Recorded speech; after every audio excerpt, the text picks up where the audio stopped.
Good morning. Friday, day 5 of week 27. It's the 25th of October,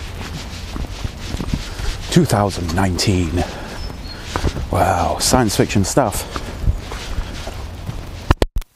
You know, when I was a kid, the year 2000 was supposed to be really cool, and it really wasn't. It was fraught with all sorts of fears and that sort of thing that's running around in our heads now. Perhaps that's every human has always dealt with, sort of like mad level fears.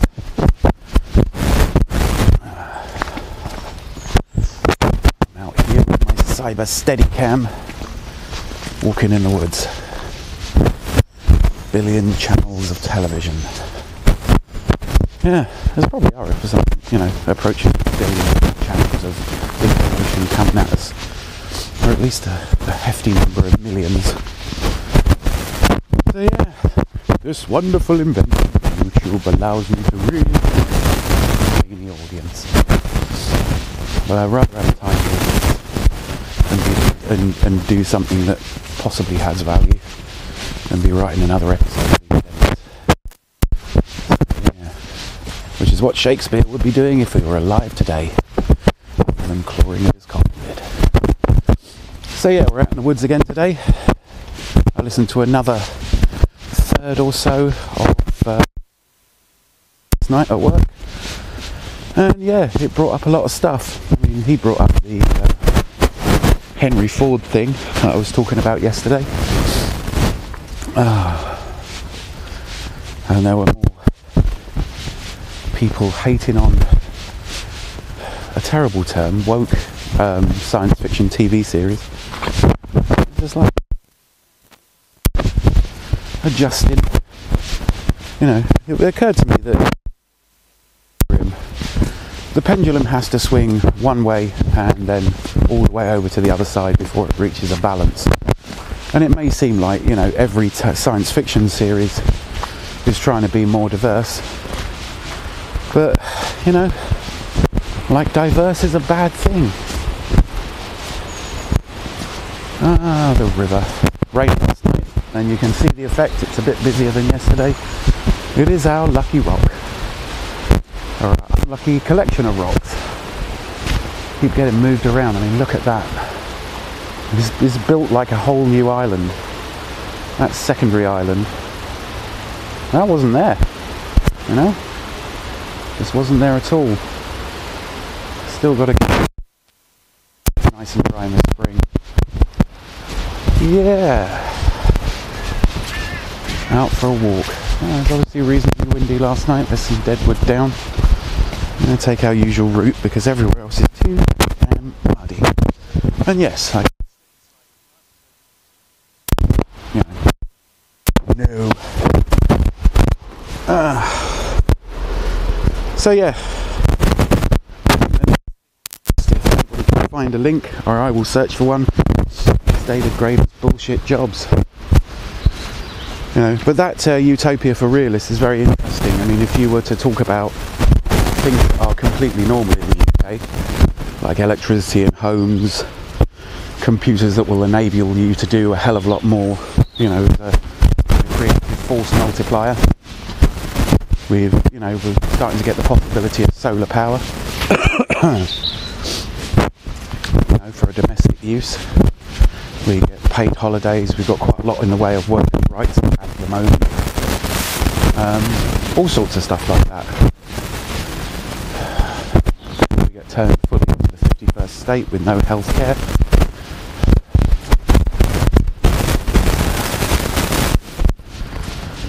Politicians become ever more unpleasant.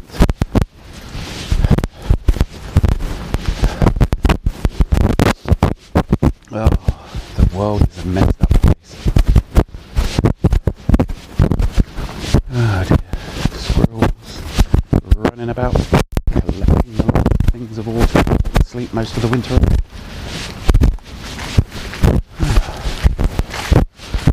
Hiding things where they're never going to be able to find them.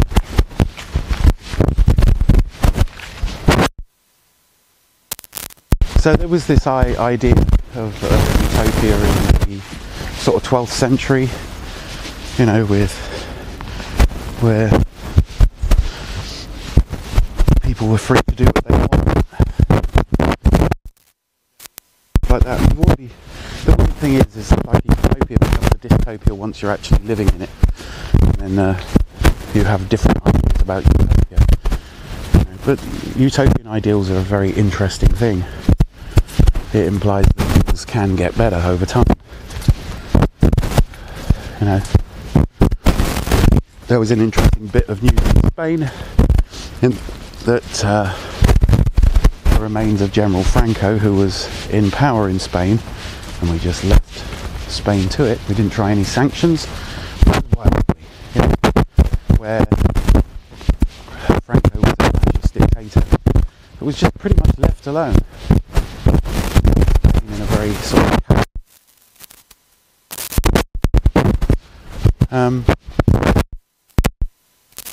being moved from a place of standards, which shows just how decent people can be, because, you know, if somebody had oppressed the life out of me and tried to make my life completely miserable for 40 years, I'd have put him in a minting machine, pulped up the remains and used them as fertiliser. The people of Spain would be able to defeat their dictator. But that's me. I'm a dark sort of a person.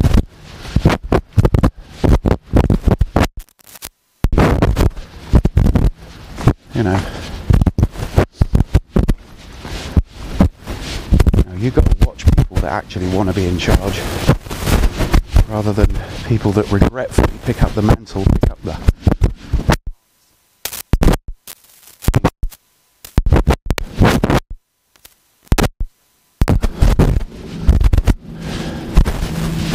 You know,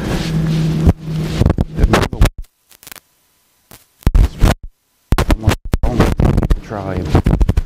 And yeah, I can see that. You need to environment, you need to frighten the crap out of people, you need to appear to be more dangerous than they are, which is a sad way to start human civilization, with competition. Shit, you know.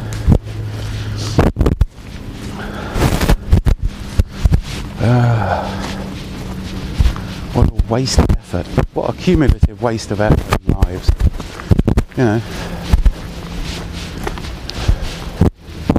You need religion as a starting point for science, because religion is the one thing that in the absence of science asks why. But when you get science, right, you know, you got to put down the religion. I mean, what is the point? Even if there is a God, there's a likely chance that there is a supreme being that we can comprehend and can, well, I mean, the supreme being would easily comprehend us and our petty motivations. But really, you know, do you want to never with anything new? Really? That would be incredibly dull. And that's what, you know, super controlling people want to, you know, basically put a watchman inside your head to get you to comply with the status quo. That's what religion always resents and resists and punishes new technologies or new thoughts as they come along. It's universal. Maybe with the exception of the Sikhs, the Buddhists, although, you know, technology is intertwined with possessions. If you could have a Buddhist time-sharing supercomputer where it was seen as, you know, like access to a library, which the internet is, it's the best library in the world, and we have it, and the majority of us upload pictures. You know, fair enough, but that should be the tiniest part of what we do on the internet. You know, I'm lucky enough to communicate with a lot of real interesting people as a result of having internet access. You know, at least half my friends would probably not still be my friends without the concept of the internet to tie us all together. You know, I sort of know everybody that's the audience of this program. There are very few people I've not met that subscribe to this particular channel and the Rangers channel. If you're watching Urban Go Gear and you're not subscribed to Rangers, I get that there haven't been that many videos uploaded on Rangers recently, but you know, yeah, I need to do some stuff. Need to do some stuff. But yeah, but this Urban Go Gear project is, you know, interesting. Like 160 videos, 2,000 plus views, 2.1 thousand views, and nearly 20,000 minutes of watch time, which is great. Thank you for everybody watching this, and you know, quite a couple of new patrons. All the links to patrons and my PayPal Me virtual tip jar are below all of the videos if you fancy it. I'm going to be sending some of my Patreon money to, not much, a couple of quid, to The Guardian every month, because they're the only British newspaper that actively says there is a climate emergency. That is tiptoeing around the concept. There is a climate emergency. You know, that's the purpose of a newspaper, to tell you what's going on. I mean, yes, it's a bit middle class lefty. I don't suppose too many working class people like me read The Guardian, but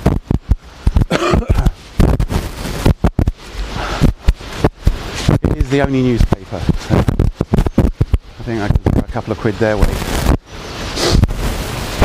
So yeah, it's all so complicated. But yeah, so that's something I'm going to be supporting.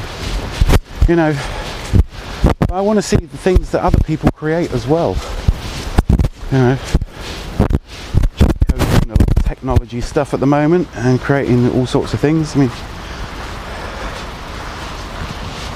he's just got himself a good 3D printer. Other people are getting into the concept of radio communications, which is great. There's a slip there. You know, I want to see what you're doing out there. You know, what you're learning how to do, how you're being creative. You know, how you're doing stuff. It's important. Creativity implies that you can solve problems, you can represent things in abstract ways. It's very, very important, because it's the only thing fascism can't eradicate. And fascism can't do, because fascism is all about surrender of the self. So yeah, creativity is super important. Art, super important. Music, poetry, video, anything creative. What keeps me sane is taking a walk in the woods and creating.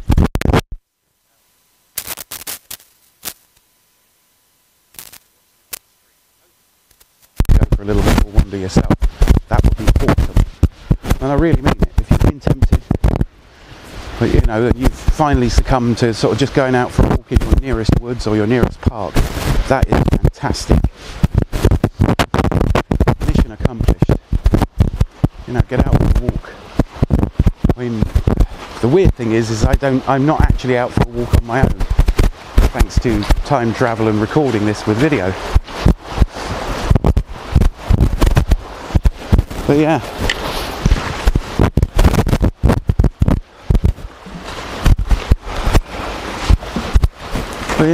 it's good.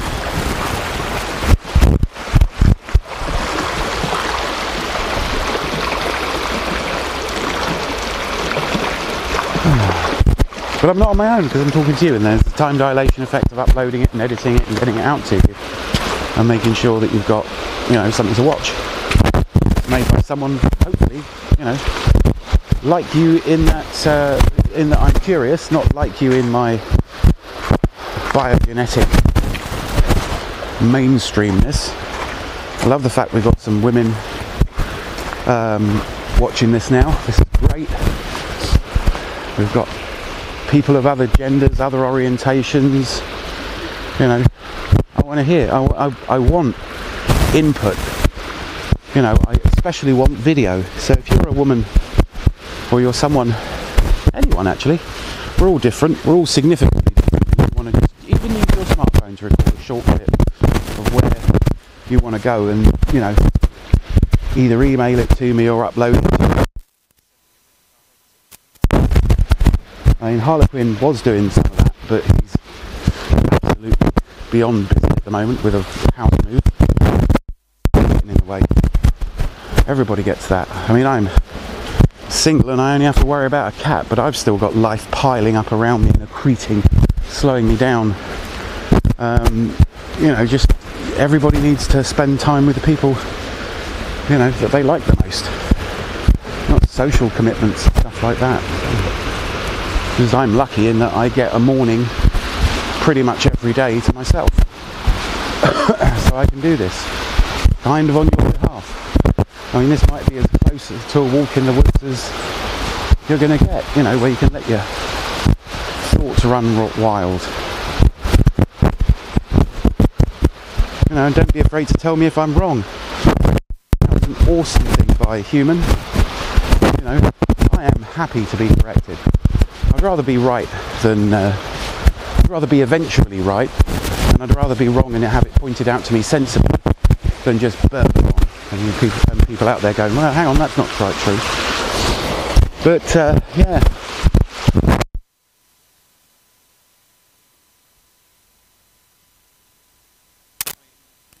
These thoughts and the coolness YouTube algorithm that throws up stuff.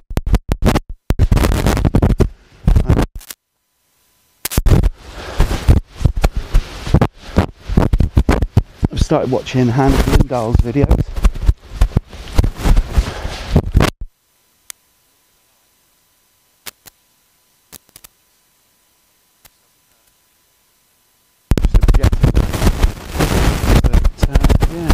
Interesting. I think, and it's nice to be educated as well, like ContraPoints. Also not exactly hard on the eyes, but you know.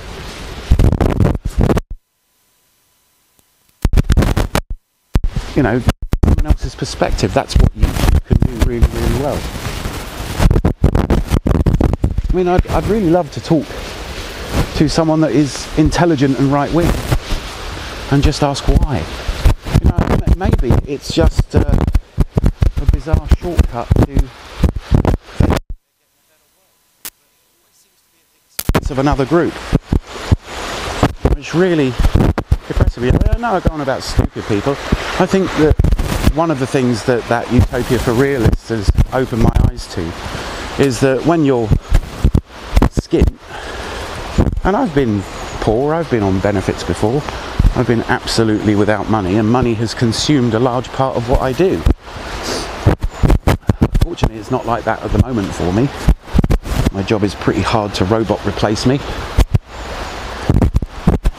You know, I suppose they could build a really efficient dishwasher. You still have to have someone to run it, because, you know, you've got to put stuff back through. And wait staff can't wait around for something to get washed, neither can kitchen staff. So you need one person to at least load up the dishwasher. So if we got more efficient dishwashers, yes, maybe I could see. Or we can have something that costs, you know, £16,000 a year that is self-repairing, you know, to do the job for you. I don't know. Anyway, I haven't blarred into the camera. Now maybe that's a good thing. You know, I just thought, even if you weren't that interested, you could watch it and turn it down and just have a big screen wander through the woods. My thinking on the visuals of that. So yeah. But yeah, that Utopia for Realists is a great book. Super nice one. Thanks to it's either Harlequin or Zoo Echoes or Digital Whiskey. I can't actually remember. I think it's it was Harlequin. And thanks to Human for posting a comment. That was cool. Really enjoy getting comments. And also Slow or Dean recommended sort of said that we could possibly do an Urban Agoge meetup at some point next year. Yeah, perhaps we could do that. There's a few people that watch it that live in the UK, but if you're in a country, or or a Rangers meet or something, just you're brought together by watching a particular chunk of media. And I get that not everybody that is in the Rangers Discord or is in the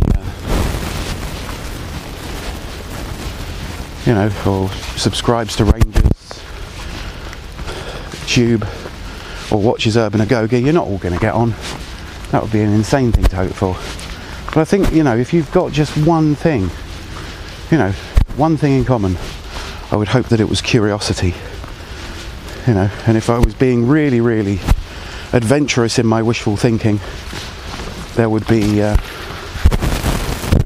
sort of downed bridge that we've seen a number of times before, that you can get across if you're prepared to scramble. Yeah, part of the Oldham Way, or it was. There's loads of these routes through woodland in this part of the world, which probably is being massively underfunded. So yeah, so the things that I would hope for you was that you look beyond the unchanging things that partially define a person, because of that's where their viewpoint comes from, that's where they are culturally. You can look beyond that and see the curiosity. It's like the very first episode of Rangers Radio, way back when, 2003, about then, maybe, where the first thing we said was no racism, no homophobia, no transphobia would be something we had in, but it didn't even occur to us. This is why trans rights and stuff like that are being so hard fought right now, because it's a very accelerated timetable. I mean, it's a timetable that it should be, but you've also got to expect a period of adjustment. I mean, especially with people that just don't get it. I mean, I'm not expecting every trans person to be an educator, but it doesn't hurt you as a non-trans person to go watch a few YouTube videos. Like, educate yourself in 15 minutes. And with all these things, that's just how someone is. Well, you don't have to be friends with every trans person you ever bump into, although generally speaking, people that are different have had to explore that difference and become much more self-aware. So, very self-aware people, generally speaking, they're more interesting. They're not always people that you're going to get on with, but they're interesting enough to walk a more difficult path. It's like being,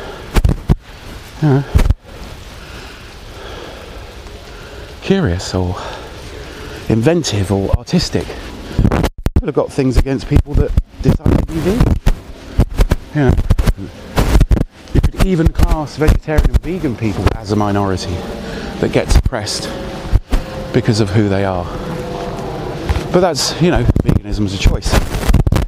Being transgender, being gay, being black or Asian, or being anybody that's different in a particular chunk of society is a hard road to walk. And it's not a choice. You can't choose to be black. You can't choose to be Asian. You can't choose to be different. You really choose to be gay. You're attracted to who you're attracted to.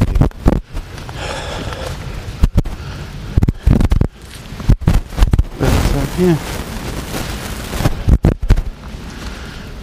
But you are, people that have asked themselves questions about who they are, they're generally going to be more interesting people to know.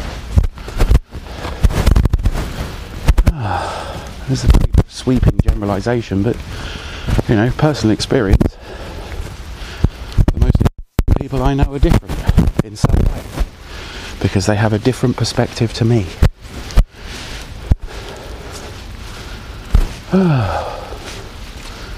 You know, everybody has value. I mean, essentially, a side effect of poverty, which was another thing in Utopia for realists, the side effect of poverty is so all-consuming, trying to deal with the basic needs of life. It means that such a large percentage of your brain is used up trying to solve all the immediate problems that you're facing. And it's stressful. It's about as debilitating as some forms of dementia or alcoholism. It's an equivalent drop of about 30 to 40 IQ points, because so much of your brain is consumed by it. So no wonder people that are on the poverty line have a harder time dealing with stuff.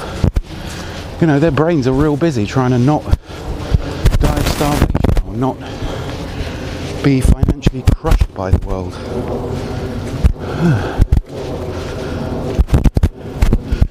And unfortunately, as far as poverty goes, as far as poverty goes, there's a solution. That's the annoying thing. The truly annoying thing about poverty is that it's solvable. And it's actually cheaper to solve it the right way. I wonder... Ooh.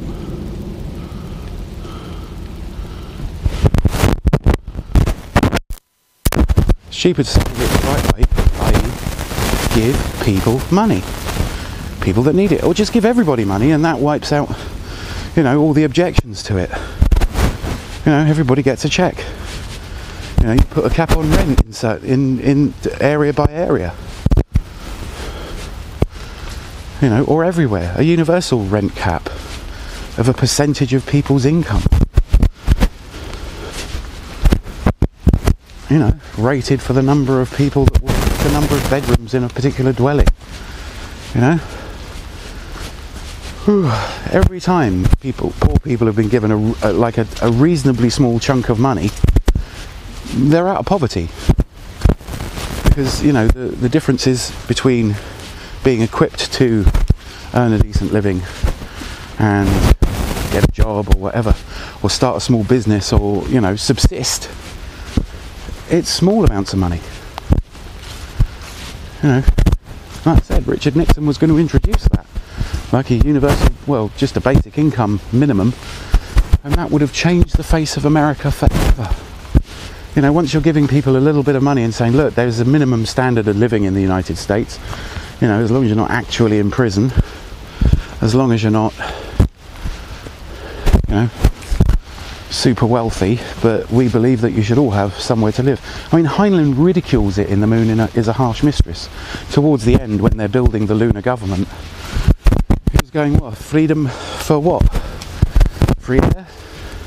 If not air, then free water. If free water, then why not free cubic, as in somewhere to live?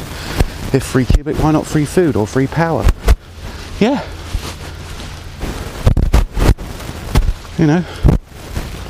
How many creative people that are going to add to the cultural wealth of the world don't do that? Because,